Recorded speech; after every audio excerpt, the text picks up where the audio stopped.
Number one, unapoongelea madhabahu ya giza, madhabahu ya giza ina guarantee. Kwanza ina instruction, ina taratibu za wewe kufanikiwa. Madhabahu ya giza yoyote ina taratibu ya wewe kufanikiwa. Na kila utaratibu unaofanya ni viwango vya wewe kukuingiza katika agano ambalo utafika viwango vya kutembea na malaika wa hizo baraka unazozitaka au hilo jambo unalolitaka. Ndio maana wengi wanaoenda kwenye madhabahu za giza wanapohitaji kukuharibia maisha yako wanafuata instruction. Mtu anayefuata taratibu katika madhabahu ya giza mpaka anafanikiwa kukuharibia maisha yako, mpaka anafanikiwa kuzima nyota yako, ni kwa sababu ametii taratibu na amezifuata ipasavyo.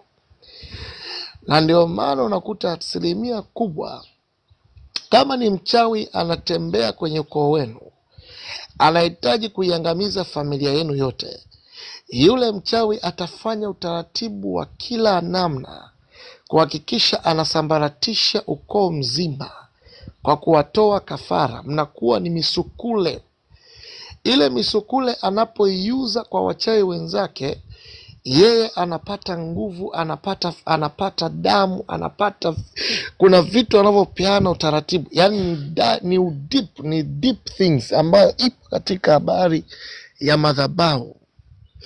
Kwa yule mchawi anaenda kuuza misukule, anabeba damu ili aje tena kuangamiza mtu mwingine katika familia. Na tunapozungumza madhabahu ya Mungu, madhabahu ya Mungu nayo ina utaratibu wake. Madhabahu ya Mungu ina utaratibu wake. Utaratibu wa Mungu unapofanya na kuutii pasavyo, nini kinachotokea? Lazima uone majibu. Na sio kila madhabahu inaweza ikakutendea kama haujatii. Iwe ni madhabahu ya giza, shetani au madhabahu ya Mungu, haiwezi ikakutendea kama haujatii. Madhabahu ndio inayokupa utaratibu nini kinachotakiwa ufanye, sio wewe kuupa taratibu madhabahu. Unapohitaji mpenyo, madhabahu inakupa taratibu. Kwa nini inakupa taratibu? Inakupa taratibu kwamba ni nyenzo za wewe kutenda jambo ili kufunguliwa vifungo ulivyofungwa tangu ulipotoka kwenye tumbo la mama yako. Utanielewa? Mwanadamu ana vifungo. Mwanadamu yote aliyezolewa na mwanamke una vifungo. Vipo vifungo vinavyokutesa katika moyo. Ubarikiwe sana, unaendelea kutap screen yako. Naweza ukanifollow popote pale unaponisikiliza. Ubarikiwe sana unayetega sikio na kusikiliza hili neno. Litakusaidia na litakuponya sana mchana wa leo. Mwanadamu yeyote aliyezaliwa na mwanamke ana vifungo. Parashakra sosadea. Mungu anatuonyesha kwa Yeremia, anasema katika ile kitabu cha Yeremia sura ya 1 na ule mstari wa 5, tangu ulipokuwa tumboni mwa mama yako nalikutakasa, na kabla hujazaliwa tumboni nalikuweka kuwa nabii wa mataifa. Ina maana unapokuwa tumboni mwa mama yako kuna vifungo vinavyokufunga, unachafuliwa wewe kama mwanadamu. Na mwanadamu unapokuwa umechafuliwa vile vifungo ndio ambavyo vinavyokufanya mpaka hivi leo unashindwa kufanikiwa. Kwa unapokimilia madhabahu ya Mungu au shetani, inakupa nyenzo, inakupa instruction, inakupa taratibu ya wewe kufanya vitu ambavyo vitaweza kufidia karabashata katika ile madhabahu, kuipa madhabahu majukumu ya kutenda ufungulivu kwenye maisha yako, kukuondoa hivyo vifungo ambavyo wewe umefungwa tangu ukiwa tumboni mama. Kumbuka Yeremia anaambiwa tangu ulipokuwa tumboni mama yako nalikutakasa. Ina maana kuna wengine wametoka katika tumbo za mama zao, bado nyota zao hazijatakaswa. bado ninapoongea na wewe hatima yako haijatakaswa. Ndio maana mpaka leo unahangaika, unatafuta habari ya ndoa hujapata. Ndio maana mpaka leo unatafuta habari ya uchumi, una doubt, unashuka chini, haujafanikiwa. Why? Kwa sababu madhabahu, kwa sababu kuna kitu ambacho kimeunganishwa, kuna uchafu ambao umeshafanyika tangu hivyo kwa tumboni mama yako, na bado ule uchafu haujatoka. Ndio tunasema ni nuksi. Karabashala bahasuta. Utanielewa? Leo nimesema nazungumza habari ya madhabahu. Karabashata ya. Kwa hiyo unapokimbilia madhabahu ya shetani au ya Mungu, ina taratibu. Nitakupa maelezo kwa mbele. Madhabahu ya shetani unapokimbilia ili kufungue, let me tell you, wacha nikwambie kitu kimoja. La bashata galas. Shetani anajua nini ulichokibeba ndani yako, lakini bado umefungwa ulipotoka kwa tumbo la mako. Unakimbilia kwa madhabahu ya giza, inahitaji kukusaidia kukufungua vifungo vyako. Itafungua vifungo vyako, lakini madhabahu ya giza madhabahu yote ina taratibu moja. Madhabahu inaheshimu agano, sio maombi. Iwe madhabahu ya Mungu au ya shetani. Nitakueleza huko mbele. Kuwa makini sana kunifuatilia. Madhabahu ya Mungu au shetani haiheshimu maombi, haijibu maombi unayoomba, inajibu patano. Karabashata. Ndio maana unaokimbilia katika madhabahu za giza hawana maombi kule, hawana kunena kwa lugha, hawana kufunga na kuomba, wanamwaga damu. Siri ya kumwaga damu na matamko yanayotamkwa, na kukumbusha kitabu cha Wafalme wa Pili, kitabu cha Wafalme wa Pili sura ile ya 6, ukienda kwanza mstari wa kwanza, sura ile ya 7, ukienda kwa mstari wa kwanza mpaka 13, utaona nabii Elisha alitoa tamko. Listen to me. Alitoa tamko kama kuhani wa madhabahu ya Mungu. Alitoa tamko kwamba mvua haitanyesha miaka 3, mpaka mvua haitanyesha mpaka pale nitakaposema nami. Na pale nabii Elisha alipokuja kutoa tamko, akasema andaeni tayari kwa ajili ya vyakula, kwa sababu ninaona habari ya sio mvua, ni habari ya vyakula. Lakini akainuka jemedali wa jeshi akapingana na kauli ya tamko la nabii Elisha, akawa anadharau. Nabii Elisha akamwambia, utaona jinsi watu wanavyopewa vyakula vyao katika mlango, lakini wewe utakufa katika lile geti. Ngoja nikuelekeze kitu kimoja. Kilichoweza kumwangamiza yule jemedali wa jeshi haikuwa maombi, ilikuwa tamko. Lile tamko lilitamkwa na kuhani wa madhabahu. Kuhani wa madhabahu alitamka agano, alitamka neno ambalo limeigusa nchi, imegusa taifa. Lakini akainuka Abel, akavunja akainuka yule jemedali, akawa anapingana na lile tamko. Ngoja nikwambie kitu kimoja. Madhabahu inapoinua tamko, hakuna mwingine anayeweza kulipinga tamko, kwa sababu madhabahu inapotamka huwa ni tamko la agano. Na kila madhabahu inakuani, madhabahu ya giza na madhabahu ya Mungu inakuani. Madhabahu ya Mungu ambayo Elisha alikuwa nayo ni kuhani yeye wa madhabahu ya Mungu, lakini aliinuka askari wa jeshi akawa anapingana na kauli na tamko la kuhani Elisha, ikamgharimu.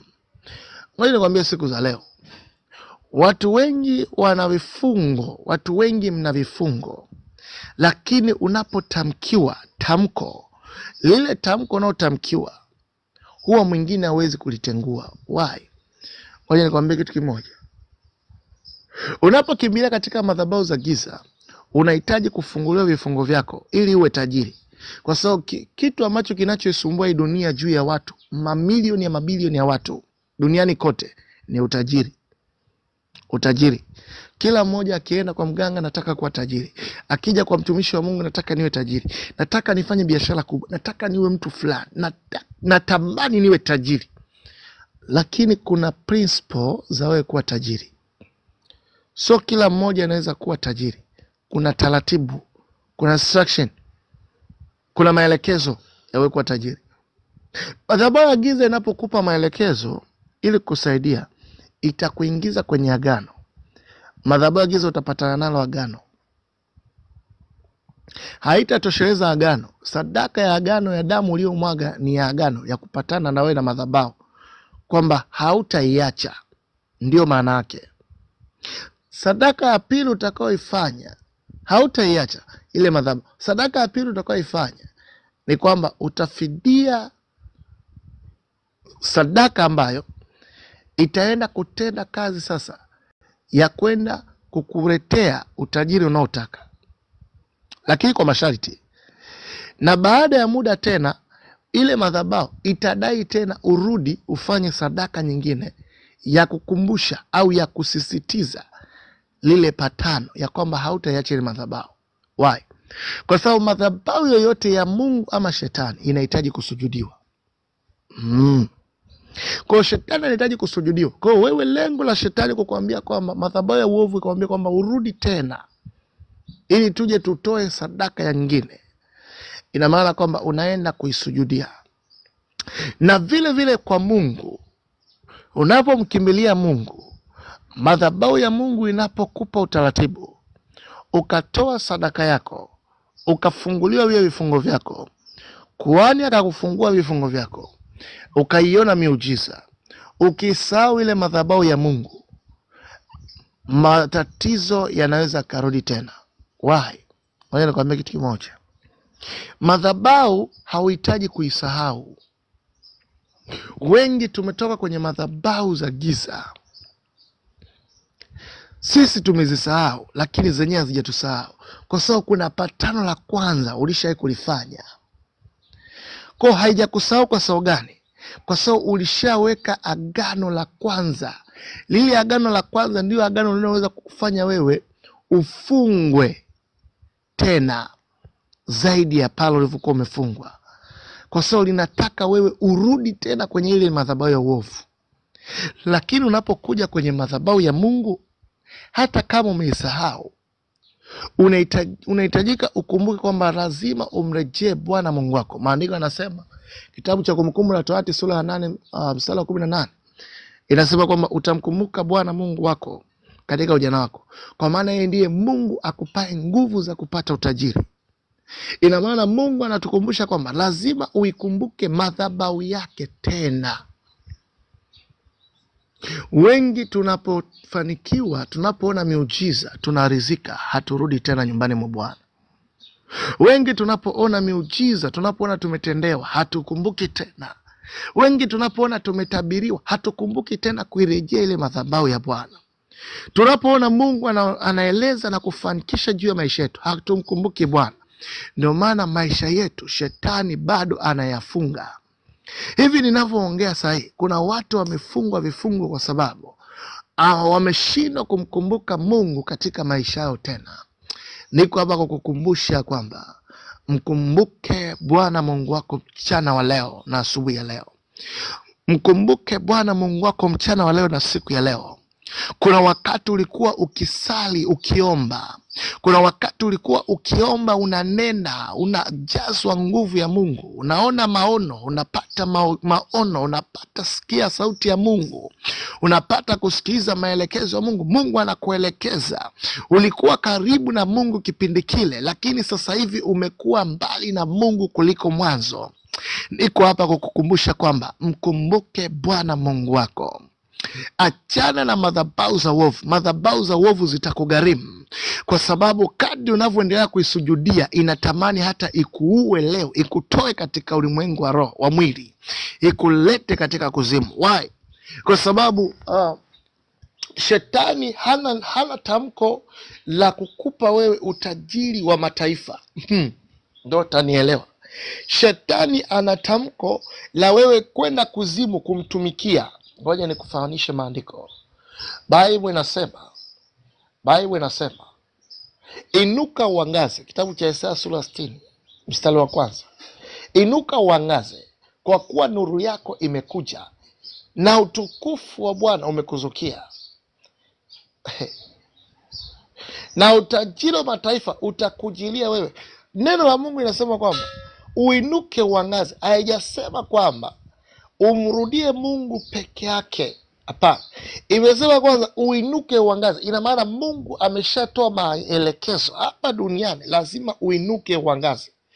Lakini shetani muovu, maandiko yanasema kwamba kitabu cha Isaya sura 42 mstari 22, watu hawa ni watu walioibiwa, tena wametekwa, tena wamefungwa na kutiwa katika mashimo, hakuna semerudisha. Kazi ya shetani ni kwamba kadri unavyomsujudia anatamani akudidimizi, akuweke katika shimo.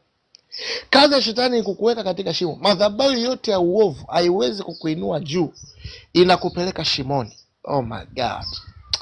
Kuna mtu anaelewa hapa kama nachokiongea? Unanielewa?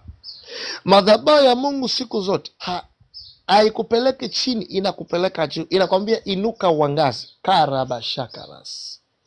Maana yake kwamba inatambua umekaa mahali, umefungwa sehemu, umesubirishwa sehemu.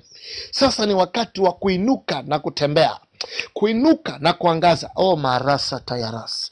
Bible inasema katika Matendo ya Mitume sura ya 3, Petro na Yohana mida ya kusali saa 9 walipoingia katika nyumba ya kusali, wakakutana na kiwete pale mlangoni akiwa amekaa muda mrefu. Tangu kuzaliwa kwake alikuwa ni kiwete. Walipomwona Petro akanena neno moja, akamwambia, kijana, ninakuamuru katika jina la Yesu, simama, jitwike godoro lako na uende. Mara aliposimama vifundo vya miguu yake vilitiwa nguvu. Kara saba ya nala basia. Sheleba kosata ya nada. Madhabahu ya Mungu haihitaji wewe uendelee kubaki pale ulipofungwa. Haihitaji wewe uendelee kubaki pale uliposubilishwa. Haihitaji wewe uendelee kukaa nafasi hiyo hiyo ulioshikiliwa kazini. Haihitaji madhabahu ya Mungu uendelee kusubilishwa hapo hapo kazini. Hiyo hiyo nafasi tu, hiyo hiyo nafasi. Miaka inaenda, miaka inarudi. Wewe umebaki tu kuwa ni meneja, haujawahi kuwa bosi. Ni maombi yangu asubuhi ya leo, Bwana akakuinue ukawe bosi. Bwana akuinue ukawe bosi. Bwana akuinue ukawe tajiri. Arasakra sede bereskos. Madangu, kumbuka naongelea habari ya madhabahu. Raba de sheli la mahato sida barantos. La masata. Madhabahu ya giza iko tayari kukuwekea mitego. Bible inasema katika Zaburi, kama Yesu akaambiwa kwamba na akiwa amepandishwa juu ya kinara na joka, akaambiwa kwamba jitupe chini, maana imeandikwa, Bwana atakutumia malaika ili wakudake usijikwae. Maandiko yanamweleza hivyo kwamba shetani ameweka mtego mbele ya Yesu Kristo. Lakini Yesu alichomjibu akasema kwamba sikiliza, Yesu akasema kwamba usimjaribu Bwana Mungu wako. Aya rabaka shatakarasa. Shetani anajua kukutega mitego mingi. Shetani anajua kukutega mitego mingi. Lengo lake ni kukufurahia unapoanguka. Lengo lake ni kufurahia unapolia.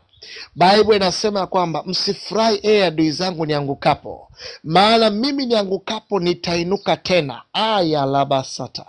Ninaona hapa watu wakiwa wanaenda kuinuka tena asubuhi ya leo. Wewe nisikilize, unaenda kuinuka tena asubuhi ya leo. Biashara yako imekufa, inaenda kuinuka tena. Haya rabasata. Mahusiano yako yamekufa, Mungu anaenda kuinulia mahusiano yaliyo sahihi, yanaenda kuinuka tena. Huduma yako imekufa, Mungu anaenda kuinulia huduma tena, inaenda kuinuka tena. Arasakata yabraseses.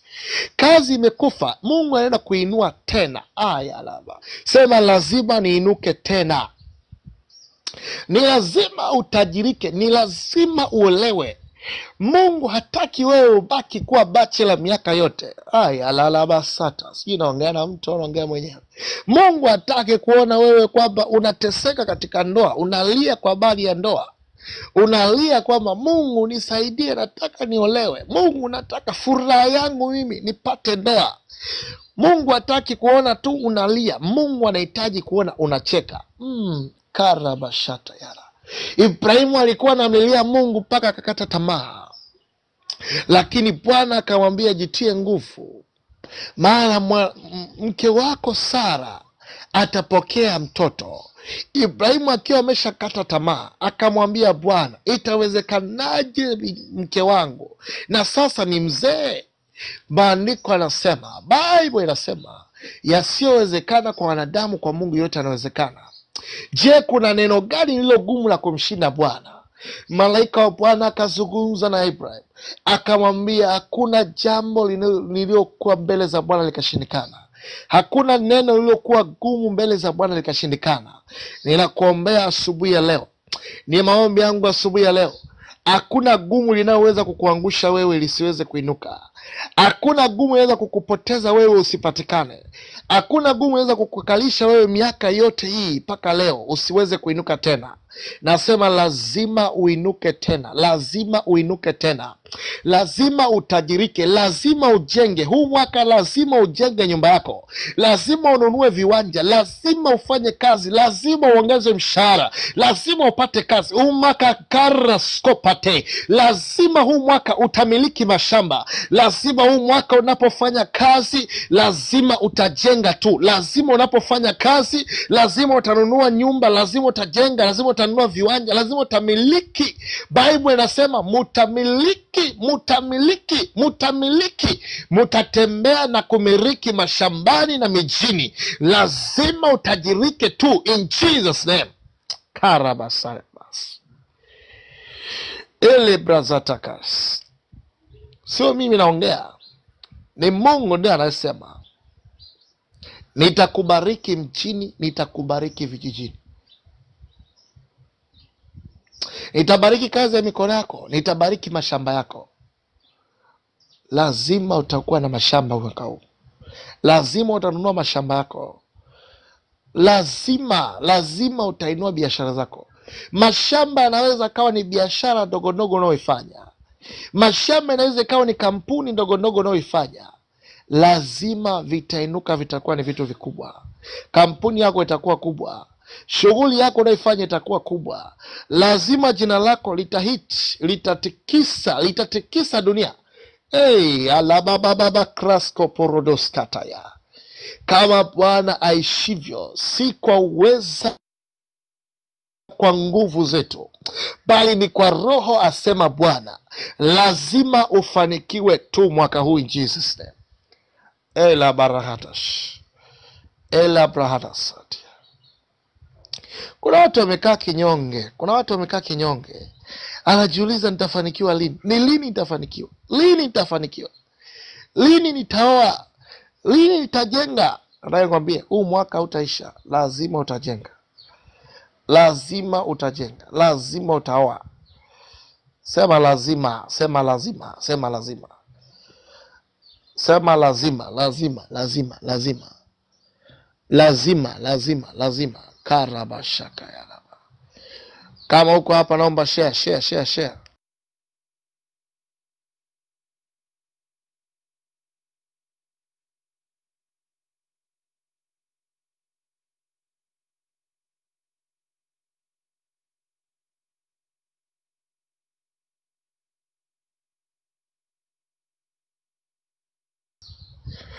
Sema lazima nitafanikiwa, lazima nitafanikiwa. Andika lazima nitafanikiwa.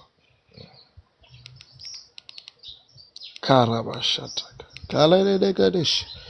Andika lazima nitafanikiwa, lazima, lazima, lazima, lazima, lazima, lazima, lazima nifanikiwe, lazima nijenge, lazima niolewe, lazima nioe.